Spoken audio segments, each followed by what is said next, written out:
Greetings, Guardians! I am Arach Drew, and this is the Dead Orbit Duo. Now, you will have noticed that you didn't hear Arach Aaron, and that is because, unfortunately, due to the time that I wanted to get this video out, he's unfortunately at work, so that's an unfortunate part, but he told me to just go ahead and get this video done anyway.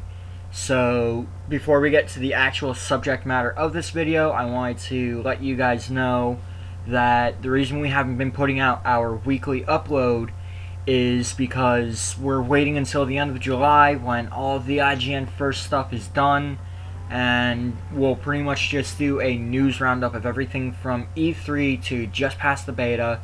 Our beta gameplay will actually be separate from that news roundup, but at the same time we'll be putting our beta playthrough in the background, pretty much footage in the background, but not our actual commentary for the gameplay. So that's pretty much that. And let's now actually get to the real meat of this video, and that is that it is an interview with the OG of the YouTube Destiny lore video content creators. I am talking none other than Mr. Sir Wallen. Yo, what's going on? Thank you for having me. I appreciate it. Definitely appreciate it. Alright, so without further ado, let's actually get into the questions. My first question is, what made you want to play Destiny when it first came out? Oh man. Honestly, I was looking for something new to play. I mean, this was like 3 years ago, and I was on the Xbox playing back then, and the only game I really played that was a first-person shooter was Battlefield, like Battlefield 3, a little bit of Battlefield 4, some Battlefield Hardline, and it just got stale.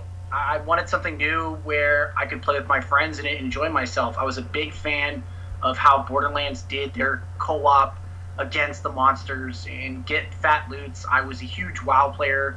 I played WoW back in the early alpha days, and I wanted something that I could play with my friends on console. And I was like, tried the beta out, really enjoyed myself, played through the Taken King, took a little bit of a break, came back for some Rise of Iron, but pretty much just wanted a co-op shooter to, deck out a cool character, a little RPG-esque type game. That's what I got with Destiny 1.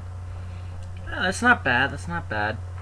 I myself have actually been playing Destiny since the first beta, and it was actually 3 years ago today, as of the recording of this video, that the first beta actually came out. So, happy anniversary to the first Destiny beta. I actually did not know that. That's actually really cool. Yeah, I was looking through my Facebook feed, and I was looking at my On This Day page, and it's like, oh, okay, so the first Destiny beta came out today, and it's like, that was the sweet irony that I'm interviewing about, pretty much going into the second beta the day before. So that's actually... You got some great timing. I do have some pretty good timing. And for those of you listening, this was literally we literally spent the last week planning out this video, getting Sir Wallen on here and everything, and that's pretty much how it's been. It's been a week of just getting everything right, and mostly schedules. But we're getting a little off track here. Let's get into the second question, and that is what inspired you to actually start making the lore videos? So this kind of goes back to a different game. This was back when Star Wars: The Old Republic, the MMO, had dropped, or was just about to drop. It was somewhere in that realm of either dropping or they were doing pre-marketing materials for it. And the coolest thing I found was that they did these pre-videos that were talking about the backstory of the game, how did the characters get there, why is the Empire back, that kind of thing. And the way they approached that was sort of the way that I approached not my initial videos, but some of my videos after, about how it's sort of in the game lore. It's a character that's kind of talking to you, that is trying to give you that immersion that you're sitting down and listening to someone. And so I was like, I've seen a lot of really good lore channels. Big fan of Novel over on WoW. There's a really good Elder Scrolls channel that escapes my mind right now. And I was like, I would love to try this. YouTube's always been something that I've been fooling around with. I haven't been doing the greatest scripted content. I just did Battlefield commentary videos that were like everybody else. So I want to look for something that, one, would make me kind of stand apart from everyone, and two, I could also put my passion and put my energy into. And it just came to lore in general. And the Destiny universe is, if anything, it has so much potential and so much to explore about it. It's just cool, too. The high sci-fi fantasy setting of it is very interesting. I love it. So really just pulled me in, and I was like, I just went with it. And this is where I'm at now. Yeah, I remember when it first came out that people were so pissed off that Destiny doesn't have a story. Destiny doesn't have a story. And I'm just sitting here like, you guys are reading the Grimoire on the website, right? And people are like, what's that? And it's just like, big face palm, go to the site, look for the tab that says Grimoire, and there you go. There's everything that you need to know about like the deep stuff of this game. And right. Granted, that was a bit of a shortfall on Bungie's part, but at the same time, it actually gave people something to physically read, which I honestly didn't mind if I had the time to do it. Which back then, 3 years ago, when I wasn't really doing much, like, I just finished getting through the first year of my relationship with my now fiance, and I was just like, I've got time at work, I'll read the Destiny lore and stuff like that. Like, whenever I got a new Grimoire card, I'd always look it up and read it and be like, oh, okay, so this is interesting. Like, right. That's what got me into the lore. And then I found your channel, actually, and I was like, oh, okay, I'm gonna, watch a couple videos. I watched a couple videos. I believe the first ever video of yours I watched was actually on your report of the Fallen. Yeah, I think that was, if I'm not mistaken, I think that's like the first one that I actually did. I can look. It was either that one or, here, let me. I'm curious now. I'm pull it up. I think the first one I ever did was. No, it was. I think it was that one, because that's when I was doing my own thumbnails, and they were like super potato. That was definitely the first one. I think I did the races first. I started with the races, and I think the one that got that sort of really did well, and a lot of people started talking about, was the Kaber Kabar one, the Tolan one, and then obviously I think the best one I ever did that I enjoyed personally was the Dreams of Alpha Lupi. That was the most fun. But yeah, I remember those. Those are the old school ones, man. Yeah. I still go back sometimes, try to be like, all right, what did I do right back then? You know what I mean? But now you see just how long I've been subscribed to you. Well, I appreciate that. I really do. I really appreciate that. It's humbling to me to have that. I hear that sometimes from people being like, yo, I've been with you since your first Destiny stuff, and I'm like, God damn, you haven't gotten tired of my shit yet? That's impressive. Like, thank you. So. Yeah, so with that, this actually leads into the third question. How do you choose what you're going to cover in your videos? So originally, when I was back into it and I was actually like had the game in my hands playing it, it was pretty simple.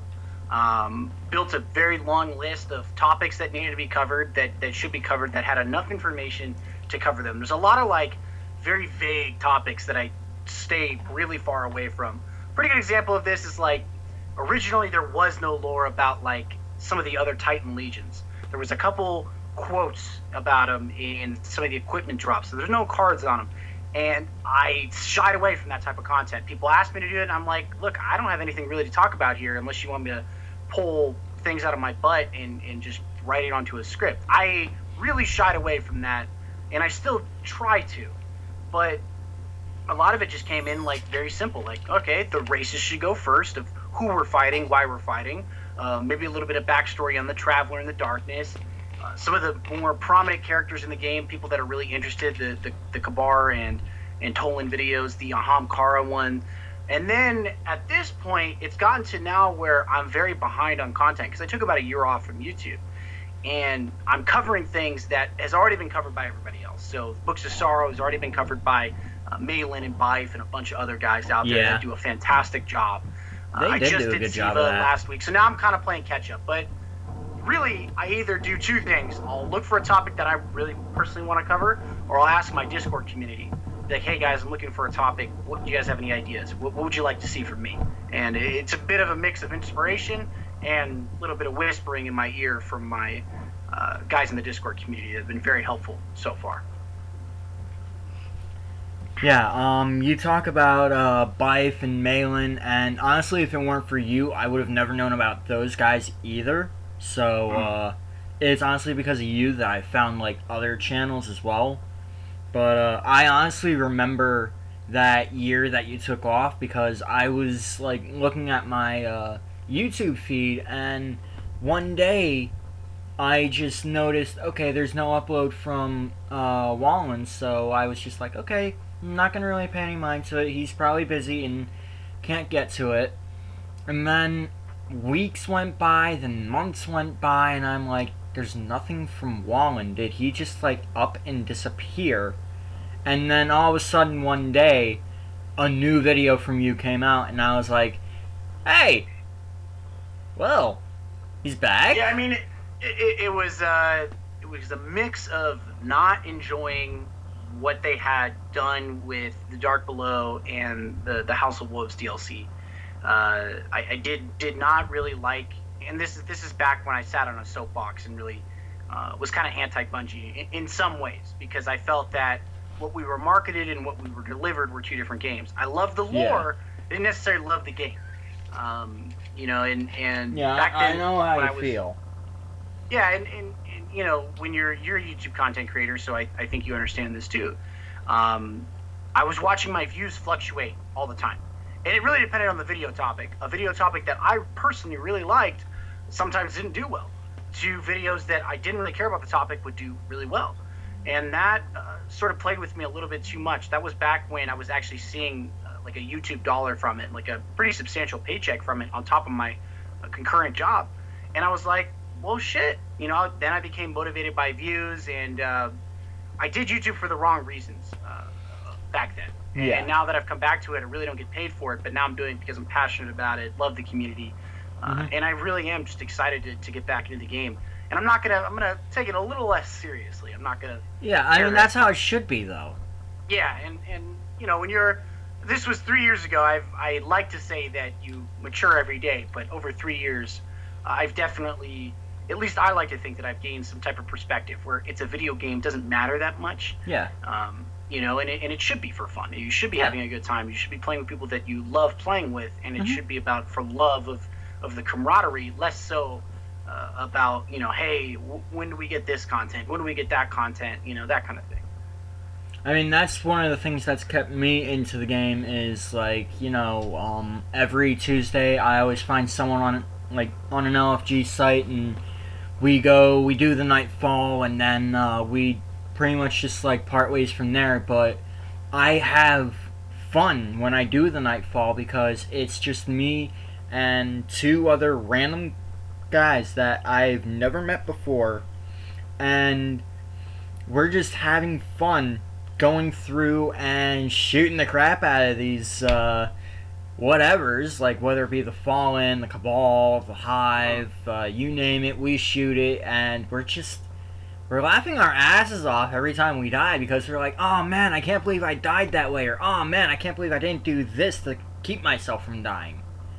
Like, that's how I look at this game, and that's how I like to play, because it's just like, especially when I raid, and I don't raid that often because I hardly ever have the time for it. I've done all the raids and I've beaten all of them. It's just I hardly have the time to do it. But when I do it, I like to be with the group that's like, we don't care about how long it takes us, just as long as we get it done. To the point where my first run at Wrath of the Machine took us close to 8 hours to finishing, because everyone was just like, okay, apparently we're all off our game, so let's just let's take a like a 30-minute breather, and then we'll get back into it. And it's just like, and this was on normal level too, that we were doing this. That it took us 8 hours, and we're just like, wow, wow. 8 hours later, and it was worth it though, because we all laughed. We all laughed our asses off when we were like, wow, we can't believe this took us 8 hours to do. It didn't even feel like 6. And that's honestly the joy I get out of this. Well, you're doing it for the right reasons. And I'll tell you, the big thing that has motivated me to continue doing lore videos, because I won't lie, I've been back for about 3-4 months now. Yeah. There was a week in there where I was really unmotivated. The biggest thing that I was told is if I quit again, the Discord community that we have going now, which is over almost like 500 members, I can't abandon that. The things that I have going in the channel, regardless of the amount of views I get or anything like that, I can't abandon those type of people anymore, because it just speaks poorly on my own character. And on the flip side too, I looked at it as like a job when I was playing the game. I wasn't enjoying myself. It wasn't some type of leisure luxury activity. And with Destiny 2 and really with just games in general, that's how I plan on playing. I plan on playing them as outlets. I want to play with people that enjoy the game as much as you do, for example, and then kick back and shoot some monsters. That's about it. That's all you really can ask for. Yeah. And the fact that it comes with a very awesome story that they're now actually bringing back into it, it's like for instance, Siva and the Exodus program, and the fact that we've got Exodus Black on Nessus, and I just want to see how that plays out, because I've read all the grimoire on this, and it's like, wow, they're actually bringing something from like the grimoire of the first game and actually putting it into the second game. And I just really want to see how that plays out. Right. No, I agree with you. I'm very curious to see Bungie's very good at one thing, and this is the only real, in a way, negative thing I have to say, is they're very good at marketing their game. They're very good at saying the right things, showing off the right things, and then they're very good at being quiet after that. And unfortunately, what happens is players and community members run with the hype. That's sort of how Destiny 1 ran out of its way out of its, But for Destiny 2, I'm even happy that they are very open, very cordial to either shutting things down, telling people and players and future players how the game's going to be. So when they say that the story is going to be in the game and they remove the grimoire cards, I'm a bit bummed, because I actually really do enjoy the cards. I do too. But if they can take the cards and take the essence and the passion of the cards and put it into the game world, that's a win for everybody. It is a win for everyone, because then that actually gets everybody more involved, which is what they want. And that's where I applaud them, because now we're actually getting the story inside the game itself. Right. All right. Speaking of interesting pieces of lore, what's the most interesting piece you've ever worked on? And subsequently, what stands out that you would like to possibly see in the future, like, continued? So the most interesting video or really piece of lore that I've worked on has been the Praedyth Vex mission. And this is when I came back to Destiny for a little bit. It was during Taken King that this one came out. I had stopped doing lore videos, but I continued playing the game. And I did this final video, and I think it's called What is the Light or something like that, or it's something like Praedyth or something like that. Praedyth the Time Lost. And that whole concept of the Vex being this Lovecraftian-esque type enemy, where the very concept of trying to sit down and understand them would drive someone to insanity, is so damn cool. That is such a cool thing. How is this possible? And you ask all of these questions, and you read all of these theories, and you go to all of these different sources, and you hear all the different opinions. The Vex and their ability to control time, or maybe not necessarily control time, but be in so many different timelines, and they want to work themselves into the fabric of the universe so that they are a part of it. That is incredible. That's such a cool end goal. I mean, in a way, they're not really evil. They're just working towards their end goal. I mean, obviously, we see them as evil, but that whole thing is so damn cool. That whole concept. I want, personally, for Destiny 2, I want them to expand a little bit more on that, on the Vex, what the Vex have planned. Maybe some of the Vex origins, for example, would be so cool. Like to see, we saw some of it kind of in the Books of Sorrows, where maybe that's how they were brought into our reality. Maybe not. I mean, maybe they were already there, and maybe that's just how Crota got them into the Ascendant realms. Who knows? You know what I mean? But like those things, I would want to know more. The Vex are just too cool. The first Mega Construct I bought was the Atheon one. I had to. You know what I mean? It's so cool. Yeah. So that's my big passion point in terms of lore. Yeah, I know exactly how you feel, and I have a feeling that some of that might actually get answered because we've got Nessus, which is pretty much like Venus and Mercury, where it's infested with Vex and being turned into another one of its machine worlds. And you've got the Cabal, again, digging, trying to find something, and it's messing with the Vex. So we might actually get more on the Vex now than we did in the past game. Because, and for me, my most interesting thing is the EXO Stranger, because I don't like how Luke Smith pretty much just played her off as, oh no, her story is done, when everyone, and I mean everyone that I've seen, is breathing a huge, ugh, no it's not. She just gives us a gun at the end of Vanilla and then goes off, and we never hear anything from her again. Who was she talking to when we first meet her on Venus? And all that other stuff. It's like, her story isn't done by any stretch of the imagination, and I want to personally see that continued, because it's like, you know, she's there with them for a reason, and she has a personal goal, and what that goal is, we don't know. Right. Well, you know, I understand, and this is a big thing. I personally did not like the way they did the EXO Stranger storyline. You know, personally, because they put this character in that didn't explain anything.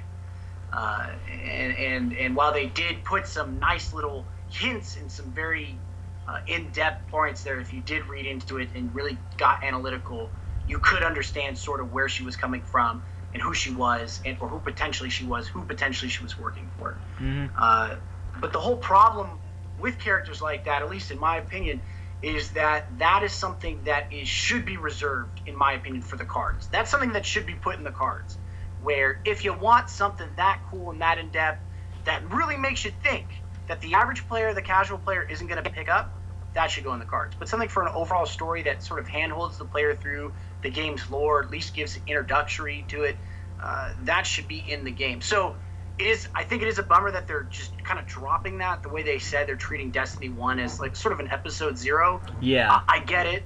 I'm definitely in the disappointed camp. But look, if they're going to give us a better game, if they're going to provide a better story, if they're going to inject that story into the game world, I mean, honestly, I'm okay with that. I don't want Destiny 1.5. You know what I mean? Yeah, you want a completely new game. Right. And that's what I'm hoping Destiny 2 truly is. I think a lot of people are with you. A lot of people are with you. And then, speaking of Destiny 2, the beta hits tomorrow for the PS4, which I have it preloaded on mine. I actually have it playing in the background right now. The title screen. I love the music, and it's just like, I know I can't wait to, on my main account, just jump into Titan right away.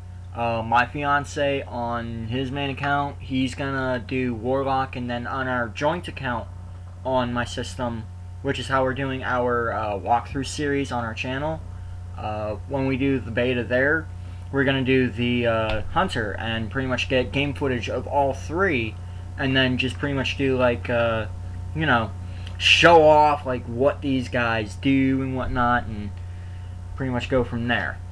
But, hell yeah, man. That's going to be dope. But as far as the beta goes, are you playing the beta? And if so, what class are you picking to play as first? So, unfortunately, I don't think I will be playing the beta. Only because I currently don't have a console, and I just can't afford one right now. It's one of those things where I have to prioritize financially a little bit better. And right now, I just don't have one. So, I mean, that could change this week. I'm not 100% sure, but like I said, I mean, I sort of know how Destiny 1's beta went. This is why I'm kind of on the fence with or without the money to pay for it. Mm-hmm. The Destiny's 1 beta was like, when they say beta, I mean, all they're giving us 3 separate things, which I want to play, don't get me wrong. Yeah. Giving us the first story mission, the cooperative strike, and then some Crucible, right? Which was basically, in a way, it was the first beta, except there's no open world segment. There could be an open world segment. I hope they do add that, because that's what I want to play personally. Yeah. But if I was hypothetically to get on, I'd probably start with the Warlock, because I'm a Warlock fanboy. But 100% go Titan next. Titan, they look like they just redid Titan to a way where it looks like a more active class instead of it being this very passive defender. It now looks like you're kind of Captain America, and that's awesome. Which I love. Yeah, I mean, the last Q&A I did on one of my videos, someone asked me that, like, what am I going to level first? And I said Warlock, but I want to level a Titan first. I'm leveling a Prot Paladin in World of Warcraft right now, and pretty much identical abilities. I don't know if Bungie got some inspiration from WoW, but the Prot Pally can throw a shield around just like that. The shield goes out, hits a couple enemies, comes back to you. That Captain America style of gameplay, very, very cool. Definitely has me intrigued. And I was a year one, started with Titan in the beta, played Titan, and then I switched to Warlock. Mm-hmm. But I honestly think Titan's probably the coolest class. I see what you mean by getting inspiration from WoW. I mean, they are working with Blizzard to get the PC port out there and give it a life of its own. So maybe they really did pull from Blizzard and WoW and, pretty much everybody playing off of everybody for inspiration. And honestly, that sounds like a really awesome idea that they did that, if that's what they did. I'm looking forward to it. I mean, the great thing with Activision is that, since they do have access to both Blizzard and Bungie, there should be a reason, there shouldn't be any reason against having them sort of pool their talents, or at least get their creative guys together and sit down for lunch occasionally and just toss ideas back and forth. That's really the best way you get moving forward, whether it be content creation or anything like that, is collaboration. I mean, you can live in a bubble and continue to have people tell you that your bubble's great and it's an echo chamber, or you can kind of branch out, get some secondary opinions, maybe some constructive criticism, and really expand in your game. And it looks like they've done that by reworking the subclasses. I hope they add more subclasses. I like the idea of players, including myself, have more customization options, have more uniqueness. The idea of everyone running around as one of 3, in a way, kind of sucks. But I think that's a very minute issue that I have with the overall scheme of the game.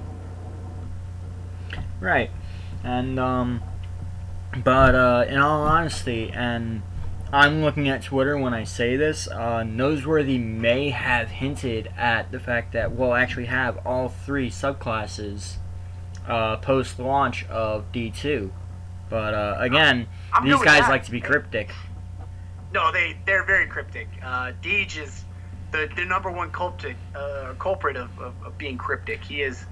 I'm wondering if Deej is the human personification of Master Rahul. Wherever he is in Destiny 2, that is. Yeah, I mean, you're showing up to Deej with a purple engram, and he's just handing you greens all day. So yeah, 100%. No, that's a pretty good analogy. Oh man. Oh, that's good. I like that though. Yeah. So now we're gonna switch gears and talk about you more than like your content or Destiny stuff. And as I understand it, you have a Patreon. Could you tell us a little more about it and what people can sign up for?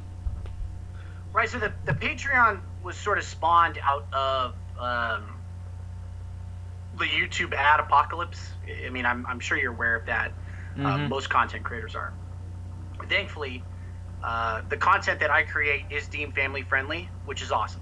Some of my older videos, maybe not so much, but most of the lore videos are very much family friendly. They're mature topics, but not like mature topics where they're bashing on sexes and stuff like that. You know what I mean? It's a mature topic where you have to understand, be at a certain reading level to get the gist of it.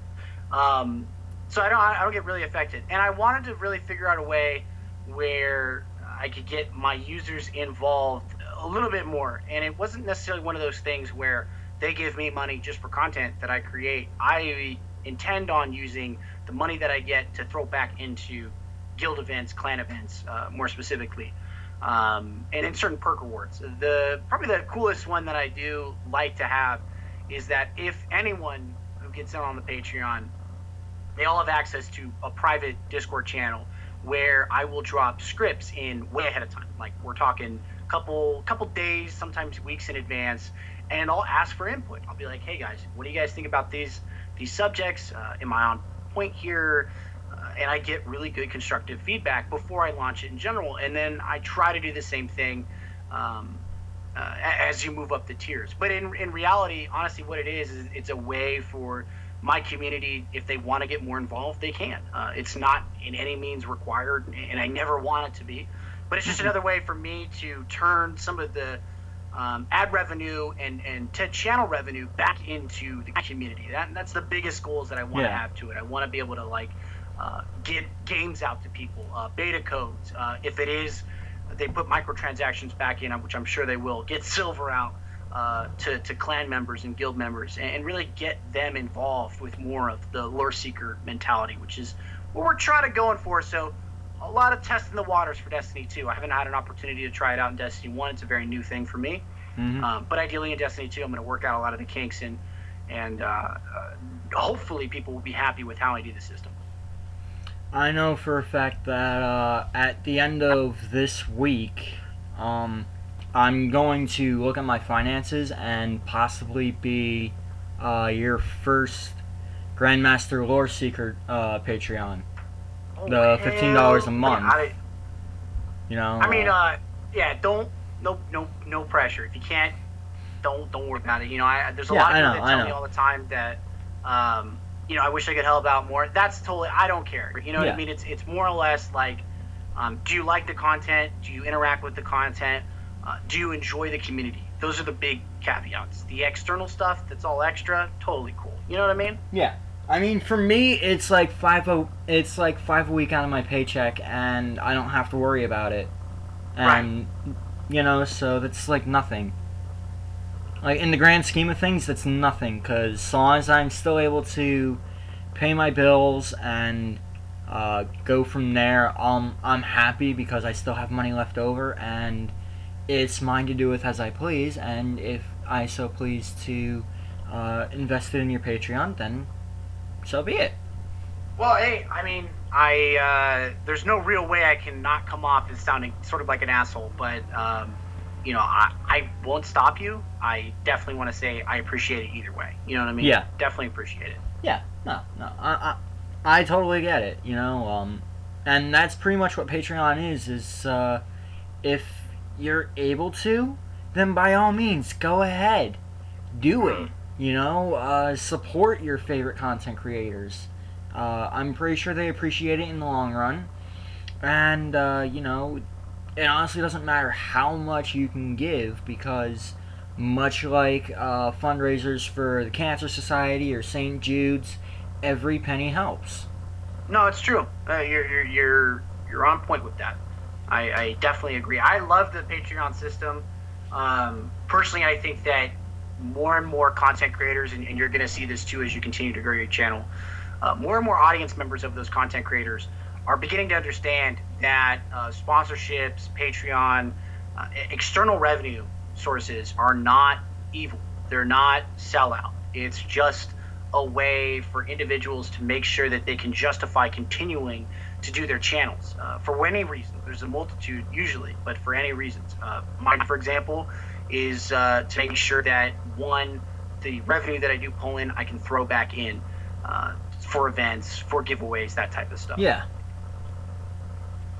Yeah, like say you want to do a contest, and it's like, hey, I'm gonna, do a contest where the grand prize is this version of the game, and it's like, how am I gonna fund this? And then you look at Patreon, and it's like, oh, okay, yeah, I can use whatever I get from my Patreon to help fund this, and then that's how I give back to the community. Is I'll buy with my Patreon funds the game, and then whoever wins the contest, here you go. Here's what all your Patreon funds have done, is allow you to, compete for a grand prize such as this.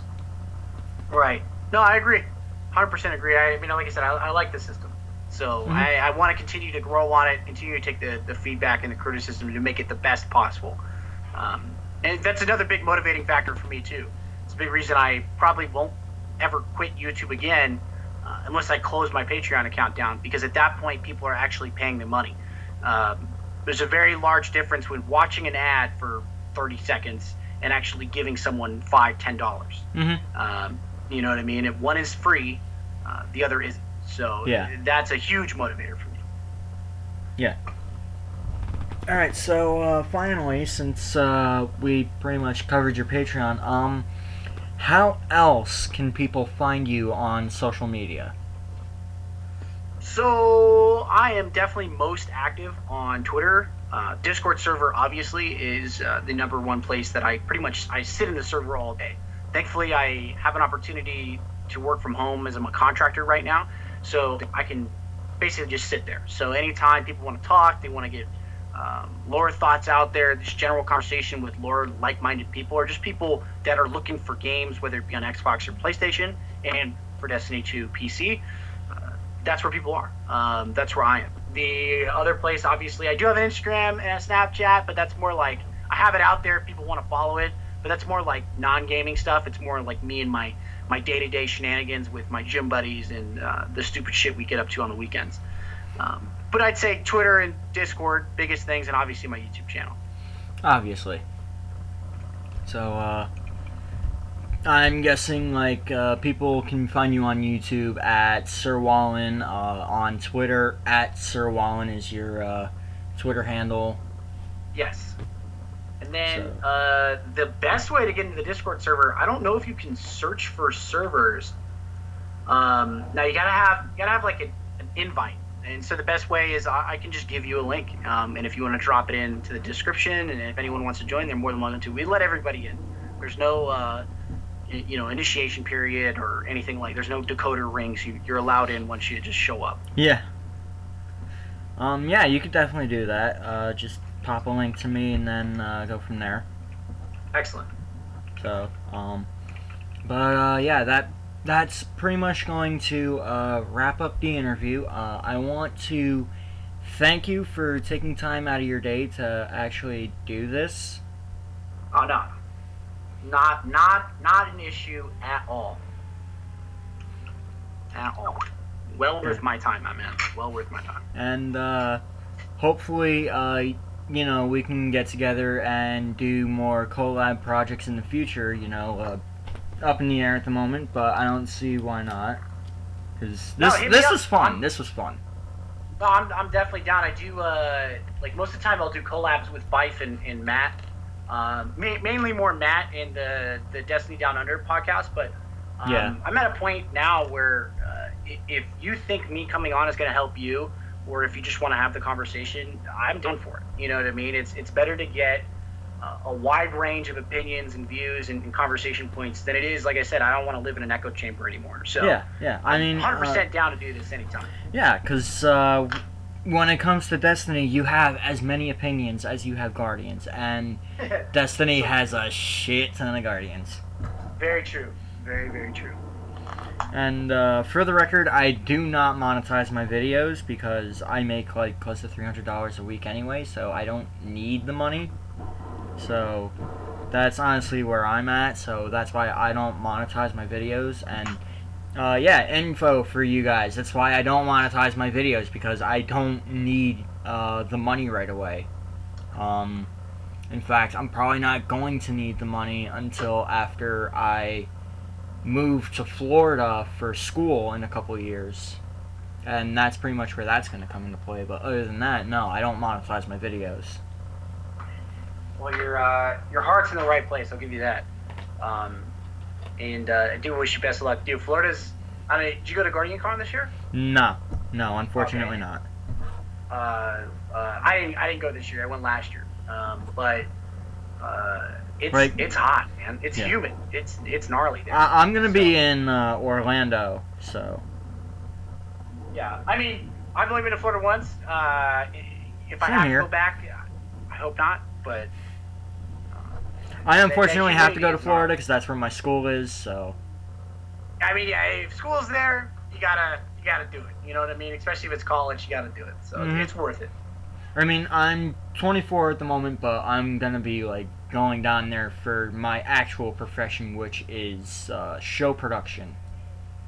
Oh hell yeah! Awesome. Man. So because I've been doing that since I was 17, and you know, I've pretty much been doing that for like pretty much my entire adult life, and I find the greatest joy in doing that outside of doing YouTube. So for me, that's pretty much where my mind is right now. Is let's go to school for the thing that I love to do. Well, then you're absolutely on point. A lot of people will go to school for money or, you know, for the career opportunity. Very few people go in for passion. So, you know, my hat's off to you. Definitely. Alright, well, that's going to bring this video to an end. So, any last words before I do my outro? No, I just want to say thank you for having me on here. I really appreciate it. And I want to say thank you again for actually accepting, you know, like wanting to do this, because, again, you're one of my favorite YouTubers, and I'm just glad I actually got to do this, like, one-on-one with you. Well, like I said, it's a no-brainer for me. It's no skin off my back. It's a very, very cool thing to do. So I'm with you, man. Don't worry. All right. Well, without further ado, we're just gonna end it here. So remember, Guardians, your future lies in the stars, not just here on Earth. Till next time.